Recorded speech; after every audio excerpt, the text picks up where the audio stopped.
Neste cenário de caos, os pedestres são obrigados a enfrentar uma luta desigual com carros, ônibus, caminhões e motocicletas. E quase 2 pessoas morrem atropeladas todo dia. Em São Paulo, quem anda a pé sabe como é. Terrível. Vermelho para os carros, eles não param, então é super perigoso. A educação do brasileiro é mais ou menos essa daí, eles não têm um berço de trânsito, né, na verdade. É isso que acontece. E como é que fica o pedestre? Sem lugar para passar. Passa pelo meio da rua, fora da faixa, dá um jeito de atravessar, né? Arrisca, é a sorte. Quem está no volante tem sempre uma justificativa na ponta da língua. Deu amarelo na hora que estava de dia, eu vou fazer. Eu estava com pressa e eu queria passar rapidinho. Nas ruas da maior cidade do país, até carros que prestam serviço público desrespeitam as regras de trânsito. Aqui o veículo da companhia fornecedora de água de São Paulo ocupa toda a faixa de pedestre. Quem atravessa a rua precisa desviar. Ao lado da moto, nem a polícia dá o exemplo. A faixa de retenção é simplesmente ignorada. Para o pedestre, um desafio a cada travessia. Muito difícil. Já fui até atropelado já. A moto estava atravessando, ele veio por trás do carro e pegou, mas não foi muita coisa. Mas o susto foi grande. O susto foi. Susto e, em muitas situações, consequências que ficam para a vida inteira. Quando a pessoa se envolve em um acidente de trânsito, pode acontecer desde escoriações leves até a morte. E também ter outras sequelas, por exemplo, permanentes, como amputação de membros, trauma crânioencefálico e a lesão medular.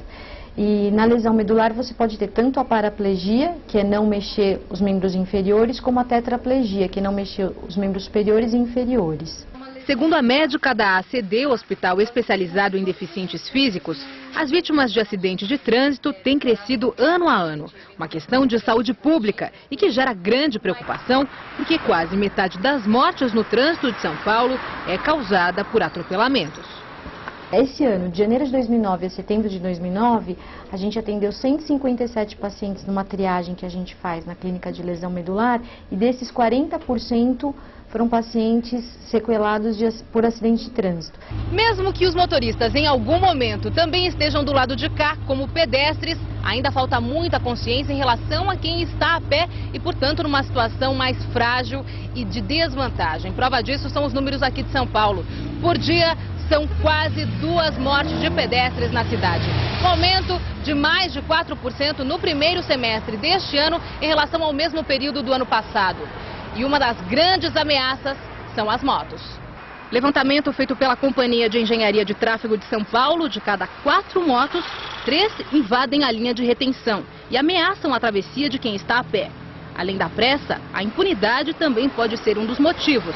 As multas para os veículos que param sobre a faixa de pedestre representam menos de 0,5% do total.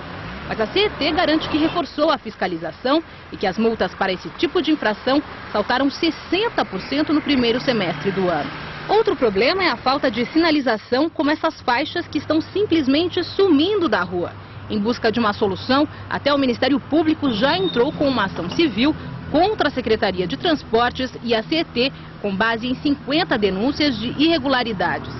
Mas este engenheiro especialista em trânsito aponta outros 2 fatores: a visibilidade durante a noite e o tempo insuficiente do semáforo para a travessia. Escureceu, pico da tarde, é a temporada de caça aos pedestres. E por que isso? Porque ainda que o pedestre enxergue o veículo não enxerga o pedestre. O que acontece? Começa o piscante não dá tempo para a pessoa sair da pista, e aí abre o verde em cima. Vem uma moto pelo corredor, lá de trás, de noite, não vê mesmo e a moto atropela. Então é uma crônica de uma morte anunciada, porque a programação semafórica não atende à segurança e é feita de uma maneira que contraria as boas técnicas e as boas práticas de outros locais no mundo. Para evitar ser mais uma vítima do trânsito de São Paulo, o especialista diz que o pedestre pode fazer a diferença. O pedestre não pode confiar na indicação do semáforo à noite, que se ele confiar, ele vai morrer, porque ele não é visível e o motorista está mais preocupado com o assaltante e cruzar o semáforo mesmo no vermelho.